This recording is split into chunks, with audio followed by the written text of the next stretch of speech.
آج ہم دیکھیں حضرت تھانوی رحمہ اللہ فرماتے ہیں اپنی کتاب اصلاح انقلاب امت میں، وہ فرماتے ہیں کہ تم ایک کتاب لو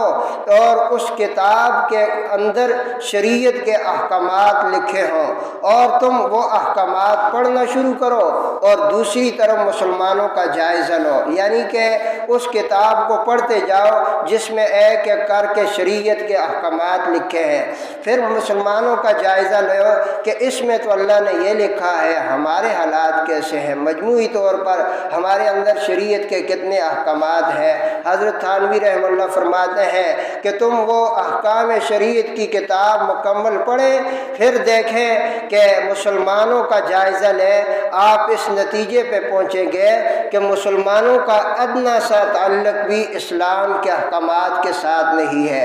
ایک عمل بھی 100% مسلمانوں کے اندر زندہ نہیں ہے، پھر وہ اپنی بربادی کا شکوہ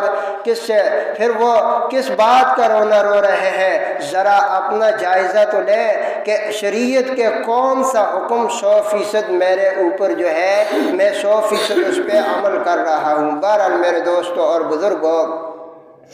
امام احمد ابن حنبل رحمہ اللہ نے نقل کیا ہے، وہ فرماتے ہیں کہ حضرت جبیر ابن نذیر رضی اللہ تعالی عنہ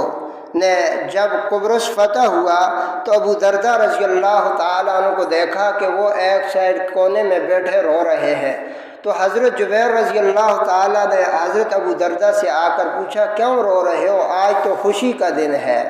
آج ہم نے کافروں سے ایک بہت بڑا ملک چھین لیا ہے، علاقہ چھین لیا ہے، آج تو خوشی کا دن ہے، اور اے ابو درداء آپ کیوں رو رہے ہو؟ ابو درداء رضی اللہ تعالیٰ عنہ نے حضرت جبیر سے فرمایا آپ سمجھے نہیں میری بات کو، میں کیوں رو رہا ہوں؟ وجہ یہ ہے کہ دیکھو آج یہ قوم جس کو ہم نے بیڑیوں میں جکڑا ہوا ہے، سلاحوں کے پیچھے دھکیل دیا ہے، کتنوں کو ہم نے قتل کر دیا ہے، یہی لوگ تھے شاہانہ چل پھر رہے تھے، ان کی حکومت تھی، یہی لوگ تھے مزے میں عیش عشرت میں تھے، آج بیڑیوں میں جکڑے ہوئے ہیں۔ اس کی وجہ یہ ہے کہ انہوں نے اللہ کی بغاوت کی، ظلم کیا، کفر کیے، آج یہ ہماری بیڑیوں میں جکڑے ہوئے ہیں۔ ابو درداء رضی اللہ تعالیٰ نے فرمایا رو اس لیے رہا ہوں کہ جو قوم اللہ کی بغاوت کرتی ہے اس طرح ذلیل و خوار ہوتی ہے۔ تو میرے دوستوں اور بزرگوں، ایسے کئی واقعات ہیں، آپ پڑھیں گے، وقت کی قلت کے پیش نظر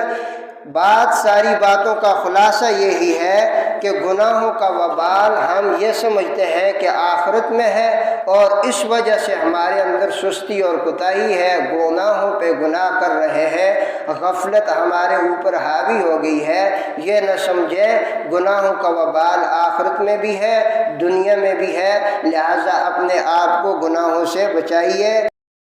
جب یہ اللہ کے احکامات ان کی زندگی میں ہے ہی نہیں، پھر روتے ہیں کیوں جی دعائیں بھی کیے، نوافل بھی پڑھے، ختم بھی پڑھائے، حالات نہیں سدھرتے۔ ذرا اپنا جائزہ لو کہ ہم صبح و شام اللہ کی کتنی نافرمانیاں کر رہے ہیں،